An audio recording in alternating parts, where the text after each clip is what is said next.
Terima kasih pemirsa masih bersama kami dalam Jurnal 9 Petang.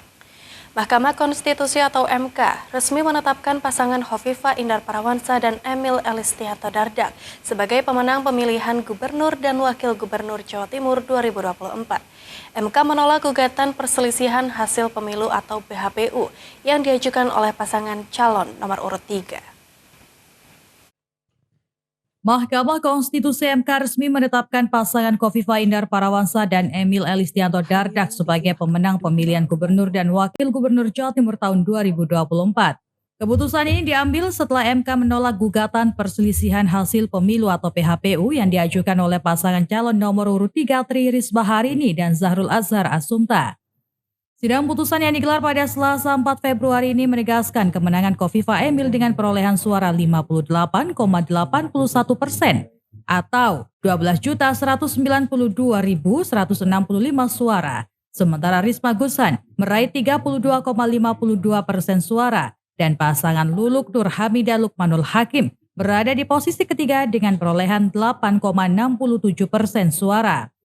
Dalam pertimbangan hukumnya, MK menyatakan bahwa gugatan Risma Guzhan tidak memiliki bukti yang cukup untuk membuktikan adanya kecurangan terstruktur, sistematis, dan masif atau TSM dalam proses pemilihan. Hakim Konstitusi Saldi Isra menegaskan klaim pemohon terkait manipulasi sistem informasi rekapitulasi atau Sirekap dan formulir C1 tidak dapat dibuktikan secara meyakinkan. MK juga menolak klaim pemohon mengenai tingginya tingkat partisipasi pemilih sebagai indikasi manipulasi. Menurut MK, tidak ada bukti yang menunjukkan bahwa peningkatan partisipasi pemilih disebabkan oleh praktik yang melawan hukum.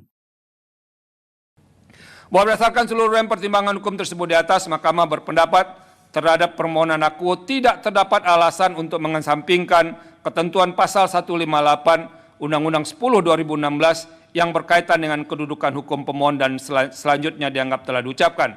Selain itu, Mahkamah juga tidak menemukan adanya kejadian khusus dan seterusnya dianggap telah diucapkan.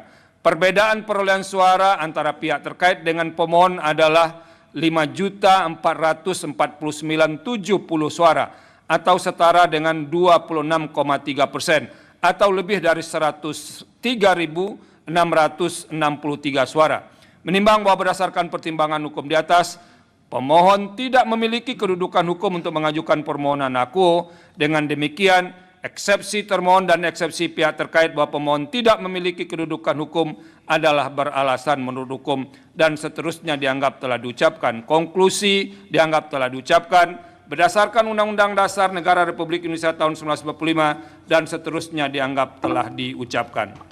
Tim TV 9